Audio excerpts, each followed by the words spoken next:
साथियों, सबसे पहले तो मैं आपके इस आंदोलन का समर्थन करता हूँ और आपको भरोसा दिलाता हूँ कि हम लोगों के नेता समाजवादी पार्टी के राष्ट्रीय अध्यक्ष आदरणीय अखिलेश यादव जी से वार्ता करके आप इस लड़ाई को विधानसभा से लेकर के जिस स्तर तक भी लड़ना पड़ेगा, हम सभी कार्यकर्ताओं के नेतृत्व में इस लड़ाई को पूरी तरह से अंतिम तक लड़ने का आपको भरोसा देते हैं और विश्वास दिलाते हैं।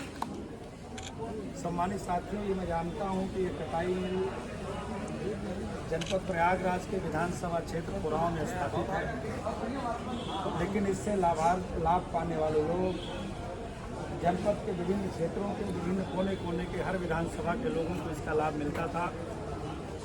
जब में विधानसभा चुनाव में हम लोग आए थे, हम लोगों ने आप तमाम साथियों से तमाम तरह की वादा किया, तमाम तरह की बातें रखा। हम लोगों ने आपसे निवेदन भी किया कि अगर गांव गरीब किसान की कोई बात कर सकता है तो समाजवादी पार्टी और समाजवादी पार्टी के नेता आदरणीय अखिलेश यादव जी बात कर सकते हैं। लेकिन दुर्भाग्य रहा कि हम तो विधानसभा मेजा से चुनाव जीत कर गए, लेकिन दुर्भाग्य रहा कि उत्तर प्रदेश के अंदर हमारी सरकार नहीं बन पाई। अगर शायद आज उत्तर प्रदेश के अंदर सरकार बनी होती तो मैं अभी आपके बीच में आपको आश्वासन नहीं देता, बल्कि नेता से बात करके इस मिल की कटाई मिल इस बात पर। सम्मानित साथियों, लेकिन मेरी जो नैतिक जिम्मेदारी बनती है, जो आपने मुझे जिम्मेदारी दिया, आप सब पढ़े लिखे जिम्मेदार लोग हो। आप विधानसभा जब चलती है तो आप विधानसभा को आप डिजिटल विधानसभा बना दिया गया। आप लोग विधानसभा का जब उठाकर कार्रवाई उठाकर देखोगे, उत्तर प्रदेश के अंदर जब राज्यपाल का अभिभाषण हुआ, अभिभाषण के बाद हम समाजवादी लोगों को अपनी बात कहने का मौका मिला, तो मैं उत्तर प्रदेश के सदन में पहली बार चुनाव जीत कर गया था। लेकिन जैसे ही मुझको मौका मिला उत्तर प्रदेश के अंदर अपनी विधानसभा में अपनी बात उठाने का, यहाँ यूनियन के लोग कुछ लोग जानते भी होंगे, कुछ लोग साथी नहीं आए हैं, उन सबको पता होगा। मेरा ऑडियो भी जारी है, मेरा सीडी भी उठाकर आप देख लेना। उसमें सबसे बड़ी अगर कोई मेरी मांग थी तो कटाई मिल को शुरू करने की।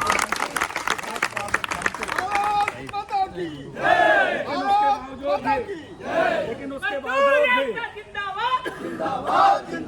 बावजूद भी इसी जनपद के अंदर तमाम विधानसभाओं में जीतने वाले लोग, जिनसे मैंने व्यक्तिगत निवेदन किया था कि हमारे विधानसभा के जमुना पार के उन ग्रामीण अंचलों से जुड़े हुए लोगों के रोजगार का सवाल है, इसमें हमारा समर्थन होना चाहिए। लेकिन तो हो सकता है मुझे उतना समर्थन नहीं मिला, लेकिन मेरी विधानसभा 19 तारीख को पुनः चलने जा रही है। मैं आपको भरोसे के साथ कहना चाहता हूं कि आपकी मांग तो मैं अपने पत्र के माध्यम से, अपने नेता के माध्यम से शासन के सामने तो उठाऊंगा ही उठाऊंगा, लेकिन आपको मैं इस बात का भरोसा दिलाना चाहता हूँ, विश्वास दिलाना चाहता हूँ कि आप इस लड़ाई को अंतिम अंजाम तक ले जाने के लिए जितना मेहनत आप करोगे उससे कई गुना मेहनत हम समाजवादी लोग आपके साथ करने का वादा करते हैं, आपको भरोसा दिलाते हैं। सम्मानित साथियों, अगर आप उठाकर देखोगे, हमको पहली बार विधानसभा मेजा में मौका मिला। आज जो आपके कोणार घाट में एनटीपीसी बनी है, मैं जानता हूं कि अगर कल कारखाने नहीं होंगे, अगर रोजगार का इंतजाम नहीं होगा तो गांव में रहने वाले नौजवानों को आगे बढ़ने का मौका नहीं मिलेगा। आज अगर देश के अंदर गरीबी बढ़ रही है, अशिक्षा बढ़ रही, भुखमरी बढ़ रही है, तो उसका केवल गांव उत्तर प्रदेश सरकार की लचर नीति है। उत्तर प्रदेश सरकार की ये दोहरी नीति है, जिसके कारण से आज गांव के अंदर गरीबी बढ़ रही है और बड़े पैमाने पर अशिक्षा बढ़ रही है। मैं आपको बताना चाहता हूं और आपको बधाई भी देना चाहता हूं आपकी ताकत को कि आप लोगों की बदौलत उत्तर प्रदेश के अंदर, मैंने चाहे आपके कटाई मिल का सवाल हो, मैंने एनटीपीसी के सवाल को उठाया था और मैंने विधानसभा के अंदर कहा था कि आज उत्तर प्रदेश के अंदर जो विपक्ष में बैठे हमारे नेता हैं, आदरणीय अखिलेश यादव जी हैं, उनको जब मौका मिला था तो उन्होंने कोणार घाट के अंदर इतनी जमीन उपलब्ध करा दिया था कि अगर उत्तर प्रदेश की वर्तमान सरकार चाहे तो वहाँ पर एक बिजली का और कारखाना लगा सकती है। बधाई देना चाहता हूँ आपके बेटे के आह्वान पर, निवेदन पर, विधानसभा में उठाने पर। आप पता कर लीजिएगा, एनटीपीसी में दूसरा कारखाना लगने जा रहा है, तो केवल आपके बेटे की वजह से होने जा रहा है, आपके भाई की वजह से होने जा रहा है।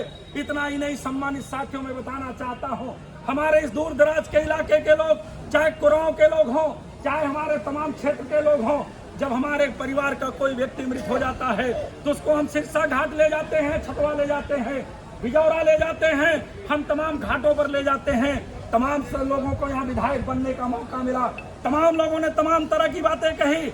मस्जिद और मस्जिद और क्या कहते हैं उसके नाम पर लोगों ने राजनीति करने का प्रयास किया। लोगों ने शमशान घाट के नाम पर राजनीति किया, लेकिन किसी व्यक्ति ने शमशान घाट बनाने की बात नहीं उठाई। लेकिन जब आपके बेटे को मौका मिला तो हमने इस पूरे मेजा विधानसभा के अंदर जो 4 शमशान घाट हैं, जहाँ ज्यादा से ज्यादा लोगों को दाह संस्कार करना पड़ता है, चारों घाटों को हमने पक्का कराने का भी मांग किया है। इसके लिए मैं लगातार लड़ने का काम कर रहा हूँ।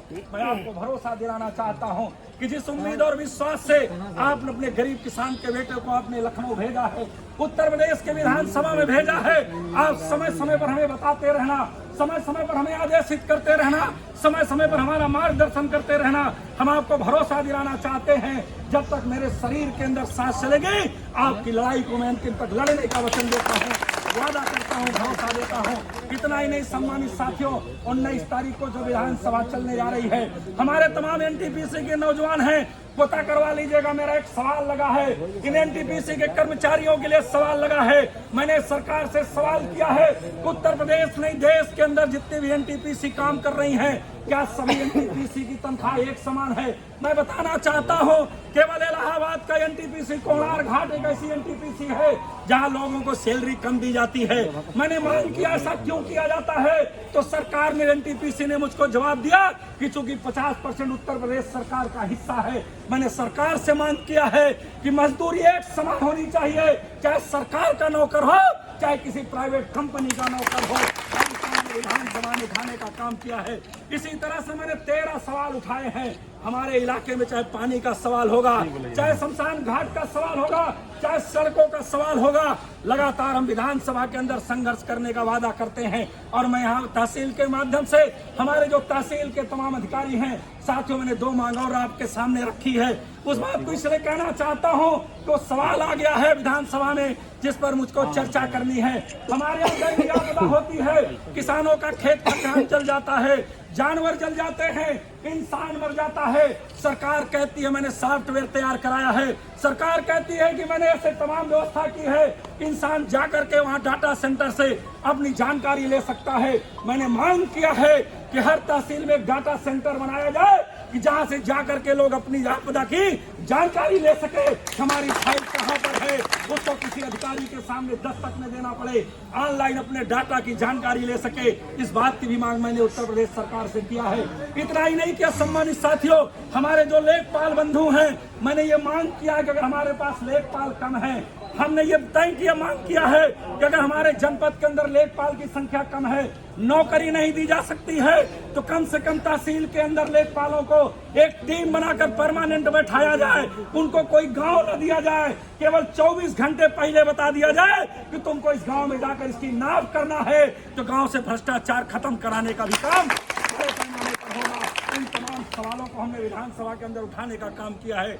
मैं आपको वचन देता हूं, मैं आपको भरोसा देता हूं और आपके माध्यम से तहसील के अधिकारियों से भी कहना चाहता हूं कि जिस तरह से तहसील के अंदर से शिकायतें आ रही हैं, जिस तरह से थाने के अंदर की शिकायतें आ रही हैं, आज तो मैं मजदूर आंदोलन में शामिल होने आया हूं, लेकिन आज आपके माध्यम से क्या कह जाना चाहता हूं कि अगर आपने इस पर अंकुश नहीं लगाया, आपने इस पर रोक लगाने का काम नहीं किया, तो अगली बार समाजवादी पार्टी अपनी ताकत से इस तहसील को घेरने का काम करेगी। इस बात पर विश्वास दिलाते हुए, आप सभी साथियों का स्वागत करते हुए, अभिनंदन करते हुए, आपकी लड़ाई में अपना साथ देते हुए, अपने नेता की तरफ से आपको भरोसा दिलाते हुए मैं अपनी बात खत्म करता हूं। बहुत बहुत धन्यवाद। जय हिंद, जय समाजवाद, जय भीम, जय भारत।